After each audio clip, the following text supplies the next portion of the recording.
श्रीगुरुभ्यो नमः। श्रीमहागणाधिपतये नमः। गुरुब्रह्मा गुरुविष्णु गुरुर्देवो महेश्वरः गुरुसाक्षात् परब्रह्म तस्मै श्रीगुरवे नमः। हरितसगोत्रोत्पन्नं हरिभक्तिपरायणं शङ्करगुरुवरेन्द्रचरणं शरणं प्रपद्ये। श्रीमहद्भ्यो गुरुभ्यो नमः।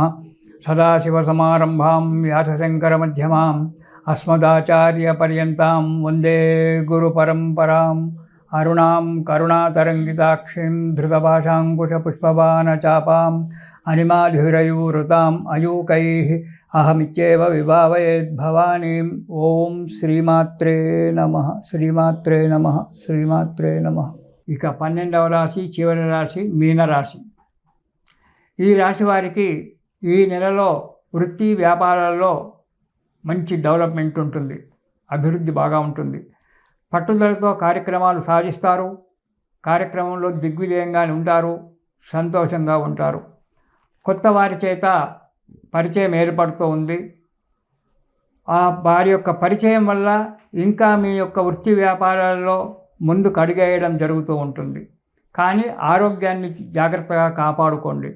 పని చేస్తున్నాం కదా అని చెప్పి విశ్రాంతి లేకుండా పని చేయడం వల్ల ఆరోగ్యం దెబ్బతింటూ ఉంది. కాబట్టి మనిషికి విశ్రాంతి అవసరం. కార్యక్రమాలు చేయాలి, మధ్య మధ్యన విశ్రాంతి తీసుకోవాలి. ఇలా విశ్రాంతి తీసుకుంటూ మీరు ఆరోగ్యాన్ని కాపాడుకుంటూ ఉండండి. మనోధైర్యము ఆత్మవిశ్వాసంతో కార్యక్రమాలు చేయండి. దేనికి మానసికంగా కృంగిపోకండి. శుభం జరిగినా ఏది అశుభం జరిగినా కానీ మానసికంగా కృంగిపోకండి. మనోధైర్యంతో వెళ్ళండి.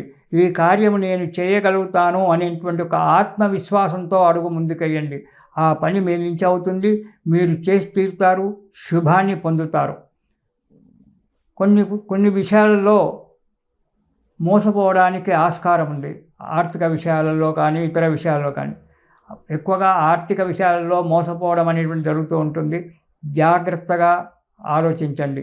ఏదో ప్లాట్ కొందామని వెళ్తే ఆ ప్లాట్ చూసి చాలా బాగుంది అని చెప్పి అతను చెప్పిన మాటలు విని అడ్వాన్సులు ఇవ్వడమో లేకుంటే చేయడమో, అది సెకండ్ రిజిస్టరో గవర్నమెంట్ ల్యాండో ఇవన్నీ కూడా ఉంటాయి. ఇలాంటివి కూడా ఈనాడు అమ్ముతున్నారు. కాబట్టి ఇటువంటి విషయాల్లో చాలా జాగ్రత్తగా ఉండండి. దానివల్ల మోసపోవడం అనేటువంటి జరుగుతుంది, ధన నష్టం ఏర్పడుతుంది.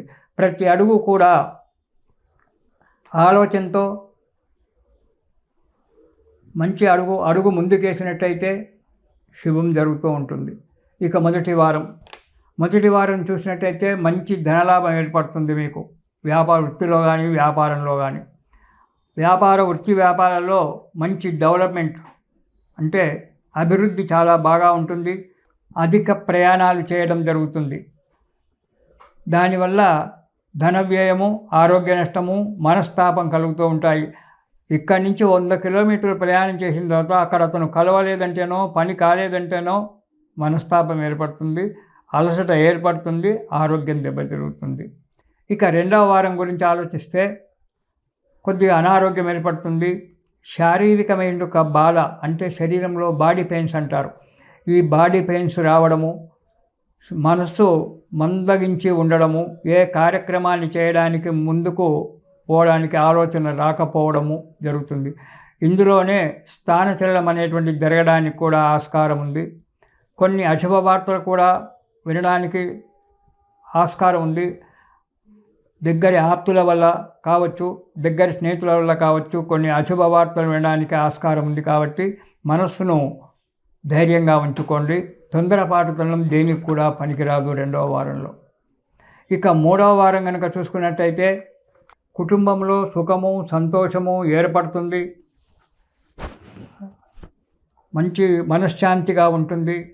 అయినప్పటికీ కొంత డబ్బు ఖర్చు అవుతుంది. అది పెద్ద సమస్య ఏం కాదు.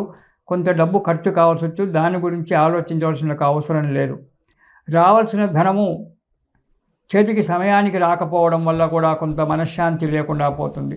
డబ్బు వస్తుంది, కానీ మనం ఇవాళ వస్తుందనుకున్నటువంటి ఒక డబ్బు 3 రోజుల తర్వాత రావచ్చు. దానివల్ల మనస్తాపం కలిగి మానసికంగా బాధపడుతూ ఉంటారు. చిన్న చిన్న కలహాలు ఏర్పడుతుంటాయి, కానీ వెంబడే సమసిపోవడానికి ఆస్కారం ఉంది. ఇక 4వ వారం కనుక చూసుకున్నట్టయితే నేత్ర బాధ, కంటికి సంబంధించిన యొక్క బాధ రోగం అనేటువంటిది రావడానికి ఆస్కారం ఉంది. అంటే కళ్ళు సరిగా కనబడకపోవడము, కళ్ళు సైట్ రావడము, అద్దాలు పెట్టుకోవడము, లేదా కళ్ళ కలకలు రావడము, ఇలాంటివి జరగడానికి ఆస్కారం ఉంది. దానివల్ల కొంత డబ్బు ఖర్చు కావడానికి ఆస్కారం ఉంది. అందువలన చేతికి ధనం అందినా ఖర్చు పెట్టేటువంటి ఒక విషయంలో చాలా జాగ్రత్తగా ఉండడం చాలా మంచిది. ఉద్యోగస్తులకు చాంచల్యం కలగవచ్చు, లేదా కలగకపోవచ్చు. కొద్దిగా చాంచల్యం కలిగేటువంటి ఒక యోగం ఉంది కాబట్టి ఇది చెప్పడం జరుగుతుంది. చాంచల్యం కలగవచ్చు, కలగకపోవచ్చు. ఖర్చు పెట్టే విషయంలో మాత్రం అన్ని రాసుల వారికి చెప్తున్నాను, గ్రహాల పొజిషన్ కరెక్ట్గా ఉండకపోవడం వల్ల ఖర్చు పెట్టేటువంటి ఒక విషయంలో చాలా జాగ్రత్తగా ఆలోచించి డబ్బు ఖర్చు పెట్టండి. అనవసరమైన ఒక ఆడంబరాలకు వెళ్ళకండి. ఈ నెలలో ఎంతవరకు మినిమమో అంతవరకు మాత్రమే ఉండండి. ఆచి తూచి అడుగు వేయండి, శుభం జరుగుతుంది. ఈ మీనరాశి వారు ఈ నెలలో శని స్తోత్రం చదువుకోవడం వల్ల, దాంతోపాటు కాలభైరవ స్తోత్రం చదువుకోవడం వల్ల కొద్దిగా మీకు అనుకూలత అనేటువంటిది ఏర్పడుతుంది. ప్రతిరోజు కూడా శని స్తోత్రము, దాంతోపాటు కాలభైరవ స్తోత్రం పారాయణం చేయండి. ఆ కాలభైరవుని యొక్క అనుగ్రహం వల్ల కష్టాల నుంచి గట్టెక్కి శుభంగా ఉంటారు. ఒక్క స్తోత్రం చేత మన కష్టాలన్నీ కూడా పోయేటువంటి ఒక ఆధారం మనకుంది, మన దగ్గర ఉంది. ప్రతిరోజు కూడా ఎలాంటి కష్టం వచ్చినా మనస్సును ఆ కష్టంలోకి దూర్చక, నాకు కష్టం వచ్చింది అని బాధపడకుండా, కష్టంగా ఉన్నా, సుఖంగా ఉన్నా, మనశ్శాంతిగా ఉన్నా, ఎలా ఉన్నా సరే ప్రతిరోజు లలితా సహస్రనామాలలో నుంచి ఒక్క శ్లోకం ఉంది, ఆ శ్లోకం చెప్తాను, దాన్ని పాటించండి. లలితా సహస్రనామాలు అనేటువంటివి చాలా ముఖ్యమైనటువంటి విశ్వంలోనే. ఎందుకంటే ఎన్నో సహస్రనామాలు ఉన్నాయి మనకు. విష్ణు సహస్రనామాలు ఉన్నాయి, ఇంకా వేరే సహస్రనామాలు ఎన్నో ఉన్నాయి. కానీ అన్నిటికంటే కూడా మించినటువంటిది వెలలేనటువంటి ఒక్క లలితా సహస్రనామాలు. ఇవి వాగ్దేవతలు, అమ్మవారి యొక్క చెలికత్తలైనటువంటి ఒక వాగ్దేవతలు చెప్పినటువంటి ఒక రహస్యమైనటువంటి ఒక నామాలు. అందుకే రహస్య సహస్రనామ స్తోత్రం అన్నారు. ఇది చాలా రహస్యమైనటువంటి లలితా సహస్రనామాలలో ఒక్కొక్క నామము, ఒక్కొక్క మంత్రం, ఒక్కొక్క చరిత్ర చాలా ఉంటుంది. ఆ నామాలు చదువుతూ ఉంటే ఎటువంటి కష్టాలైనా పోవడానికి మనకు చాలా ఇదిగా ఉంటుంది.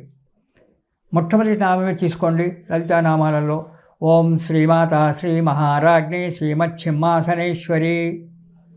చిన్న 3 పదాల యొక్క శ్లోకంలో మొదటి పాదం.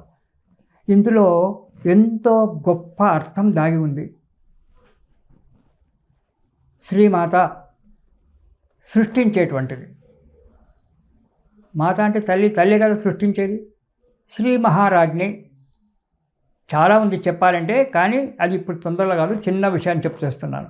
శ్రీ మహారాజ్ఞి, రాజ్ఞి అంటే రాజుగారి యొక్క ఆజ్ఞ, దేశాన్ని పరిపాలించేటువంటిది రాజ్ఞి, రాజు.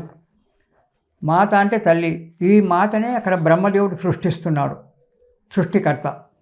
శ్రీ మహారాజ్ఞి విష్ణువు స్థితికారకుడు. ఇక్కడ విష్ణువు అనేటువంటి ఒక అర్థం వస్తుంది. సింహాసనేశ్వరి, సింహ అనేటువంటి దాన్ని ఇది చేసినట్టయితే, ఉల్టా చేసినట్టయితే హింస అనేటువంటి వస్తుంది. శివుడు లయకారకుడు. అంటే బ్రహ్మ, విష్ణు, మహేశ్వరులు ఈ 3 నామాలలో దాగున్నారు. అంతేకాకుండా లక్ష్మి, సరస్వతి, గౌరి, ఈ 3 కూడా ఈ 3 నామాలు ఉన్నారు. అందుకే మొదలుపెట్టేటప్పుడే వాగ్దేవతలు శ్రీమాత శ్రీ మహారాజ్ఞి శ్రీమచ్ఛిమ్మాసనేశ్వర్యై నమః అన్నారు. ఇది శుభం. స్వస్తి సర్వేషాం సమస్త సన్మంగళాని భవంతు. మళ్ళీ మనము వచ్చే నెలలో డిసెంబర్ మాస ఫలితాలకు మళ్ళీ కలుసుకుందాం. ఇది శుభం.